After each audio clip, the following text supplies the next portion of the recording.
Okay, it was a weird standoff over there. Or stop off.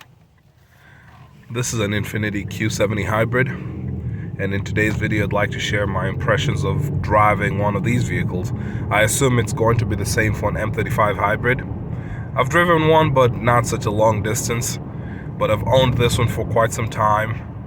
Comparing it with the experience of owning and operating an Infiniti M56, just wanted to share some opinions I have on it. So, well, maybe I should get to the highway first. No, it doesn't matter. I'll just start talking right now. This is unrehearsed. I was just sitting there, and I love making videos, and I apologize if my voice isn't as crispy as it could be, but I've been fighting a bout over the past few months, coming from flu, cold, strep in the Midwest, to it's now allergy season, you know? And I said if I was going to wait around for perfect conditions, videos might not happen for quite some time. So what do we feel about the Infiniti M35 Hybrid or Q70 Hybrid? The acceleration is crazy. It accelerates like an M56, kinda sorta.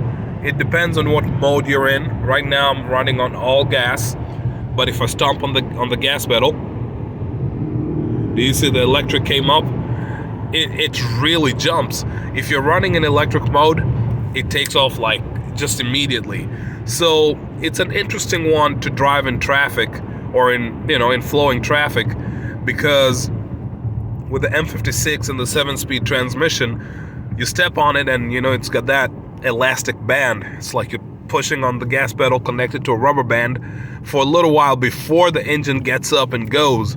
But this one here, yeah, when it's running on pure gas, the V6 isn't all that powerful, but the electric motor responds so fast and it gets you going. It really surprises people. I think this qualifies to be a sleeper a little more than of all Infiniti Y51 series, the M37, the M56, the Hybrid is the ultimate sleeper, in my opinion, just because it looks like it can't do much, but it does. It really blows your mind. Then it's compared to my M56 is a sport model, and boy, it rides rough. The 20-inch wheels, well, I do have 20-inch wheels from the GTR, but still, with 20-inch wheels and the sport suspension, it's rather rough. This one here reminds me of, it carries the luxury components of the luxury aspects of the base model M37, M56. Even the all-wheel drive that I had an M56X. Nice and cushy, something you can drive for a long time on the highway without feeling like your body's getting beaten up.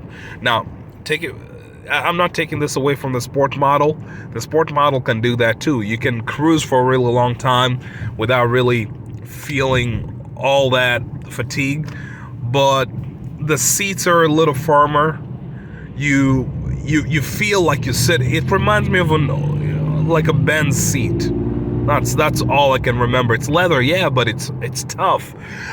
This one here, it does help that it's the deluxe touring package, so it's got the nicest seats, really nice, and you just sink into it. So it's a luxury vehicle that can perform as needed, and it's a hybrid, so it's got the fuel economy to as a bonus as well. I think the Q70 Hybrid is, I can't say it's the ultimate M. I can't say it's the ultimate M, but, and this is a question that has come up in different scenarios. Why didn't they put the V8 with a hybrid? And I feel like the M56 is, I've always said this, the M56 is a rather expensive vehicle. I believe they either lost money or just did not make as much money as they did on the M37s, for example. So making and a Q70 hybrid with a V8 would have been like, whoa, that's way out there. It would have cost a lot of money. For the cost of the hybrid, I'm looking at it thinking they probably lost some money on the hybrid as well. They, meaning Nissan as a company, probably did not make as much money as they could have selling these vehicles. That's just my opinion of it. Looking at stuff, my limited background in product design, that's how I feel about it. So the V6 hybrid was a nice enough balance in that they probably would not add expenses on expenses, but at the same time trying to prove out their technology. Now, I say this because in 2023 we can look at it and say, yeah, that makes so much sense. A hybrid from top tier vehicle, top tier company, hybrid, big engine makes so much sense because everybody else is doing what? You're either doing the hybrid guys, are they doing V6s or 4 cylinders? But people have turbos out there. There are a lot of ways to make a lot of power out there. But around the time the M35 Hybrid was coming out, 2012, Infiniti, I think, was staying away from anything forced induction, no turbo, no superchargers, unless it was like, but the GTR, that's not Infiniti, that's Nissan. I think natural aspiration does lends itself to luxury a lot better. It's my opinion. But then forced induction now brings in the performance part of it. And now people are doing that for fuel economy as well, right? You're getting your 4-cylinder turbos doing quite a lot.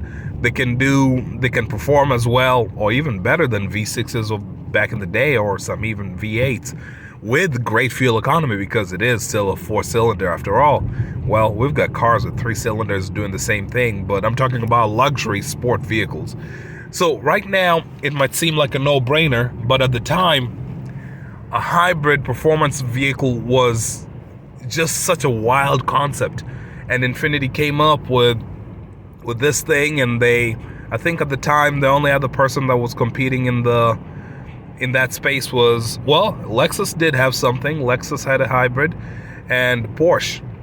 So the Porsche was pretty good, but Infiniti came out with one goal and one goal only. They won they got the recognition on the Guinness Book of Records for being the fastest. Was it the quickest or the fastest? There's a difference in that. Hybrid in its class. That's the thing, in its class. So it's a dwindling class. Performance sedans, called a Panamera sedan if you would, I suppose. More interesting coupe deal. Shape-wise, they might look sort of similar, but I always look at them as different class. I don't know. The utility and all that comes from a Panamera is a little different than what you get from an Infiniti M, in my opinion. So that's that on why does this vehicle exist and what can it do for you. That's how I feel about it. Now, where does it lie in the Infiniti M family in itself? It's, as I said, it's a sleeper. It's great for fuel economy. It's better fuel economy than the V6, the M37 or the Q70 3.7. Better performance than the V6. Basically, this sits above the V6. Performance-wise, I think performance-wise, I could say it sits above the V8 as well. The fact that it can accelerate just as fast as a V8 on the low end. On the high end, the M56 beats it, because the M56 has torque everywhere, I try to kind of jump on my brakes a little bit because the person behind me was coming up kind of quick. And I didn't think they were going to stop. So we've got rail crossing over there that some trucks usually obey. You wouldn't even feel it because the vehicle's so smooth.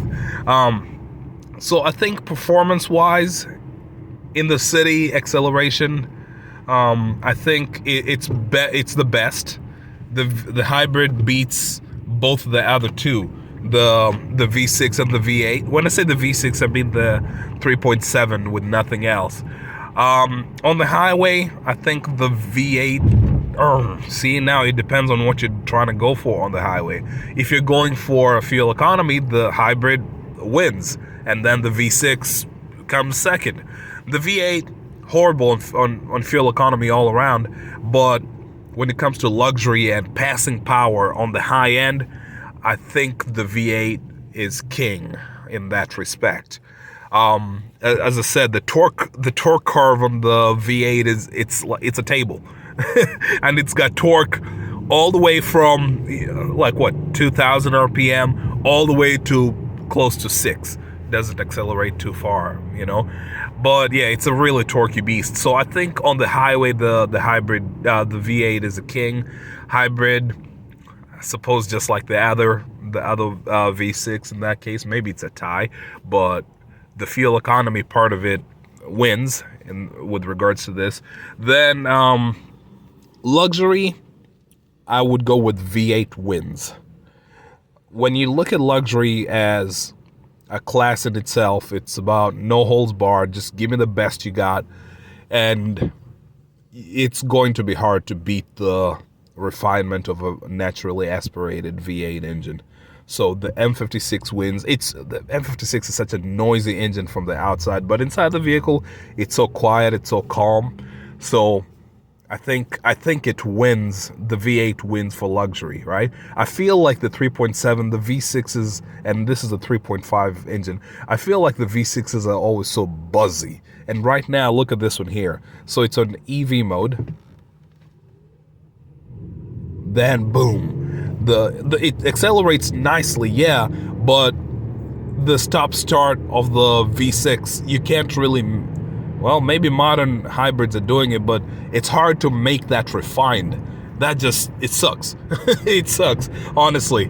And I suppose that's the stop-start technology stuff. You could think of it like that, but yeah, definitely not luxurious. Maybe in that for that reason, the 37 or the 3.7 V6 might be more luxurious than this one. I'm not talking about sport packages. I'm talking about like when everything else is equal, right? Everything else being equal, base model of everything.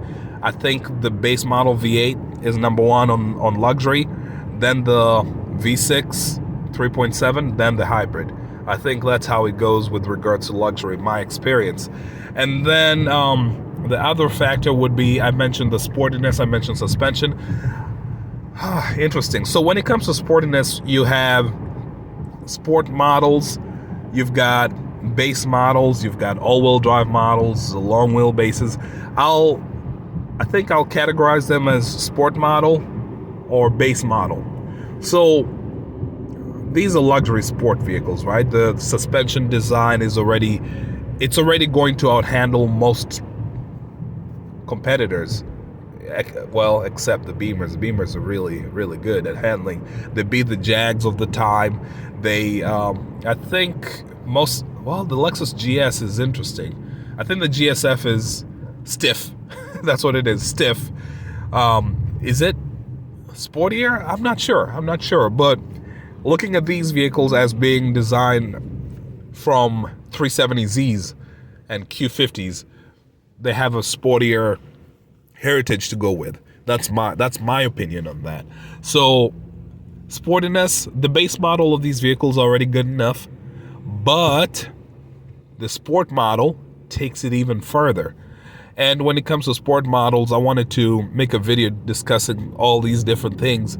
I think the M37 Sport, the V6 Sport, beats the M56 Sport, because at that point, Sport is about handling rather than driving in a straight line, and the V8 is kind of nose heavy, and the weight distribution, front rear weight distribution, favors the V6 a little more.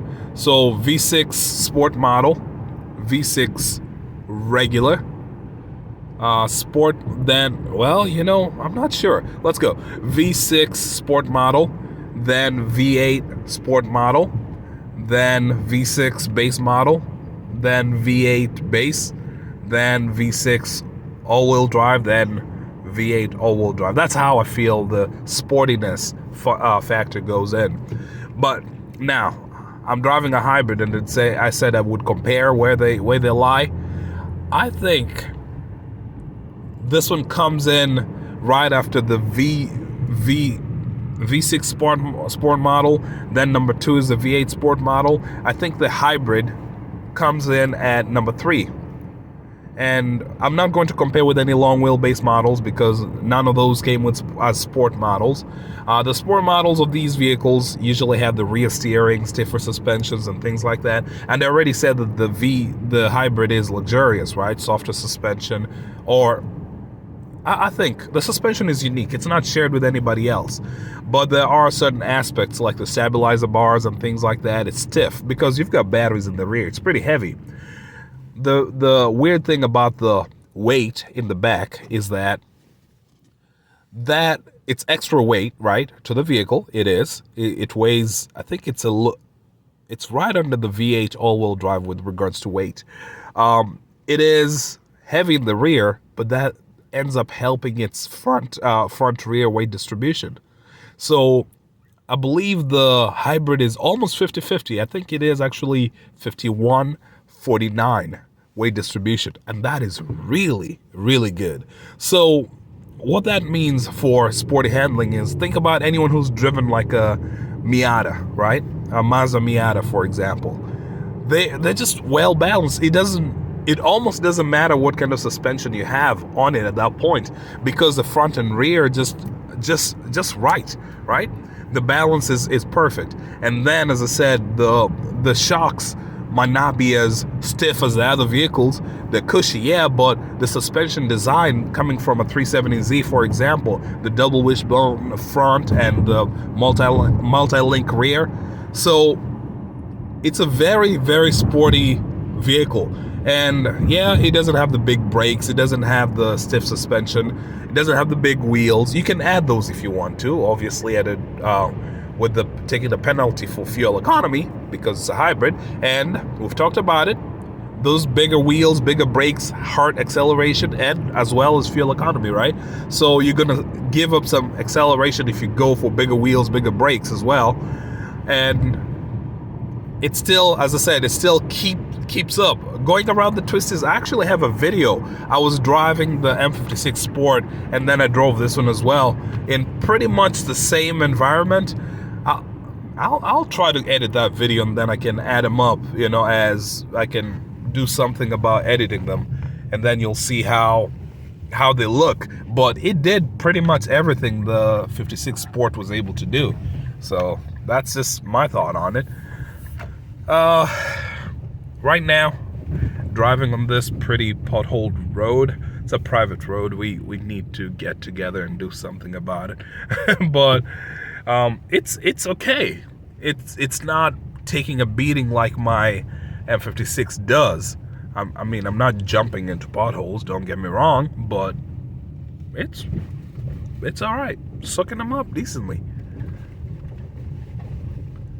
So in summary, I think the Q70 Hybrid, M35 Hybrid is it's a great bargain. Especially, I'll have to go check what the MSRP for these vehicles were.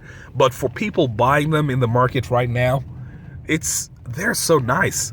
And in a world that's going away from sedans, they did really well. They look good still. Interior design is pretty good. They don't look like horrible cars. That's how I feel about the hybrid. Is there a risk? Probably. If and or when the hybrid battery decides to check out, what are you gonna do? That's a good question. If your M56 engine checks out, what are you gonna do? Right? Just replace it. What else is there to do? I think the thing that spoils Infiniti owners is that, good or bad, we are, for the most part, used to cheap maintenance. This next statement is going to be kind of controversial in a way, but Infinitis, for the most part, are just dressed up Nissans, right? For the most part. It's a little more nuanced than that. When I say they are just dressed up Nissans, I mean the essential parts of the vehicle, the drivetrains. If you know how to work on a Nissan, most probably you know how to work on an Infiniti. The reliability is pretty much the same. You know, take away the CVT transmissions because it took a while before Infinitis got CVT transmissions, but I'm talking about just they're never Infinitis are not the best at they're good. I describe the M56 as a very good compromise, right? It's not the fastest, the faster cars out there. It's not the best at the most fuel efficient, right? They're not the most luxurious. They're not the sportiest. They're not the best at longevity, you know, Lexus for example, but Infiniti, like, it's a very, very good combination of all those things. I think the one thing that they beat a lot of people is interior design, very ergonomic, and it just makes sense. Now, technology, now that's another thing. When it comes to technology versus doodads is what I call it, right? We might have some oldish audio tech and things like that, but the safety tech around the vehicle is pretty good. But consumers, at least we third owners usually complain about the tech in relation to audio entertainment. But technology-wise, I think the Infinitis are pretty good. You know, I think they keep up. So I think the one thing that might surprise people again, the M35 Hybrid was a bold step by Infiniti. The thing that might mess it up for longtime Infiniti owners is whoa, this broke and I have to pay $6,000-$7,000. We're not used to that. You know, that kind of ruins the ownership experience a little bit. And then right now, people in 2023, the biggest topic is what do they call it? Range anxiety, right? When you're driving an electric vehicle. When the hybrids came out, there was hybrid anxiety. You know, well, when exactly is it going to die? But not only that, you know, if something breaks down, how much is it really going to cost me? So, excuse me, I think I'm here for the long haul. I think so. Before I posted my M56 for sale, I made sure, I've always wanted to sell it, yeah, but came home and bought the hybrid, drove it a little bit, just to make sure I still like it. And as much as it doesn't have the refinement of the M56, the V8, the fact that it goes into EV mode sometimes gives you a little bit of luxury, right? When you're quiet, when you're moving, when you start moving in the city, then the engine kicks in. At that point, it's not really quiet with any vehicle, right? When you're on the highway, it does a decent job isolating the noises, the V6 noises. As I said, V6s can get a little buzzy, especially these. It's an HR engine, right? The high revving deal. I think they can get a little bees in a can sound sometimes, but the HR in the M35 Hybrid behaves way differently than it did in the M35, the 2009-10 M35, for example. So I think still keeps a little bit of luxury around it, you know? So with that, gotta go because, as I said, I'm meeting somebody in a bit, and talk to you guys later. Hopefully I intend to share more about my hybrid journey with you guys, and hopefully you enjoy it, okay? Stay safe, y'all.